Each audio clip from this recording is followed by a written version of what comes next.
প্রিয় দর্শক, ইতিপূর্বে আপনারা জানতে পেরেছেন যে ভারতের বাঁধ খুলে দেওয়া হয়েছে এবং অলরেডি বাংলাদেশে অনেক পানি চলে এসেছে। সো আমাদের প্রশ্ন হলো যে ভারত সরকার এই বাঁধ কেন খুললো? হতে পারে সে এই বিষয়ে খুলেছে যে শেখ হাসিনা সরকারকে যেহেতু বাংলাদেশ থেকে পালিয়ে যেতে বাধ্য করা হয়েছে, সো ভারত সরকার কি শেখ হাসিনার পক্ষ হয়ে বাংলাদেশের উপর থেকে তিনি কি তার প্রতিশোধ নিচ্ছেন বা অন্য কিছু? সো এই বিষয়ে আপনারা ফুলভাবে জানার জন্য আমাদের ভিডিওটাকে না টেনে পুরো সম্পূর্ণ দেখবেন।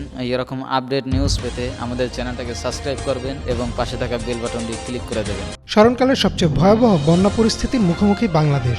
ভারতের ত্রিপুরা ডম্বুর হাইড্রোলিক পাওয়ার প্রজেক্ট বা ডম্বুর গেট খুলে দেওয়া হয়েছে। এরপর থেকে আকস্মিক বন্যায় ডুবে গেছে ফেনী, নোয়াখালী ও কুমিল্লা অঞ্চল। সবচেয়ে ভয়াবহ অবস্থা ফেনীর ফুলগাজী, পরশুরাম ও ছাগলনাইয়া উপজেলায়। এমন পরিস্থিতিতে জনমনে প্রশ্ন আসছে, হঠাৎ কেন ৩১ বছর পর ভারত ডম্বুর গেট খুলে দিল? তবে কি হাসিনাকে ক্ষমতাচ্যুত করার প্রতিশোধ নিচ্ছে মোদি? ১৫ বছরের স্বৈরশাসনে অতিষ্ঠ হয়ে গত ৫ আগস্ট ঢাকার রাস্তায় নামে ছাত্র জনতার ঢল। গণঅভ্যুত্থানের মুখে পদত্যাগ করে দেশ ছেড়ে পালিয়ে যান শেখ হাসিনা। যেখানে যুক্তরাজ্য বা যুক্তরাষ্ট্রের মতো দেশ হাসিনাকে আশ্রয় দিতে অস্বীকৃতি জানায়, সেখানে ভারত সরকার আশ্রয় দেয় তাকে। শুধু আশ্রয় না, হাসিনাকে এই ১৫ বছর ক্ষমতায় রাখার পেছনে অন্যতম ভূমিকা ছিল ভারতের। হাসিনাকে ক্ষমতায় রাখা ও আশ্রয় দেয়া নিয়ে যখন ভারতের বিরুদ্ধে চলছে সমালোচনা, সেই মুহূর্তেই ত্রিপুরার ডম্বুর জলবিদ্যুৎ কেন্দ্রের বাঁধ খুলে দেয় ভারত, যার ফলে ফেনী, নোয়াখালী ও কুমিল্লায় নামে আকস্মিক বন্যা। বিচ্ছিন্ন হয়ে যায় বিদ্যুৎ ও মোবাইল নেটওয়ার্ক। একতলা পরিমাণ উঁচুতে উঠে যায় পানি। বহু লোক এখনও আটকে আছে পানিতে।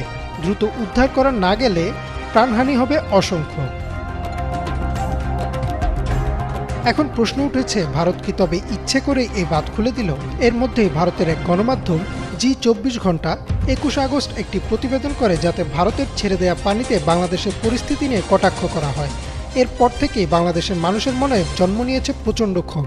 নেটিজেনদের অনেকেই বলছেন, হাসিনাকে বাঁচাতে অথবা হাসিনার হয়ে প্রতিশোধ নিতেই ডম্বুর বাঁধ খুলে দেওয়ার সিদ্ধান্ত নিয়েছে ভারত।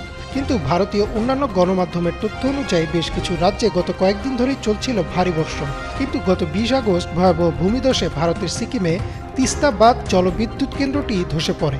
এছাড়াও টানা বৃষ্টিতে পানি যখন বিপদসীমার উপর দিয়ে প্রবাহিত হতে শুরু করে, তখন ২১ আগস্ট মধ্যরাতে কোনো উপায় না পেয়ে ডম্বুর বাঁধ খুলে দেওয়া হয়, যার ফলাফল এই বন্যা।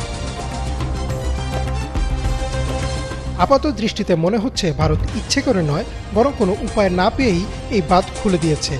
তবে এখানে কিছু প্রশ্ন রয়েই যায়। যেমন, বিগত ৩১ বছর ধরে এই বাঁধ বন্ধ করে রাখে ভারত, যার ফলে নাব্যতা হারায় গোমতী নদী। তাই যখন এই বাঁধ খুলে দেওয়া হলো, তখন অতিরিক্ত পানি ধারণ করতে পারেনি এই নদী। আর যদি ধরেও নেওয়া যায় যে ভারত নিরুপায় হয়ে বাঁধ খুলে দিয়েছে, তাহলে আন্তর্জাতিক আইন অনুযায়ী তারা কেন আগে থেকে সতর্কবার্তা দিল না? এমন প্রশ্নও আসছে সামনে।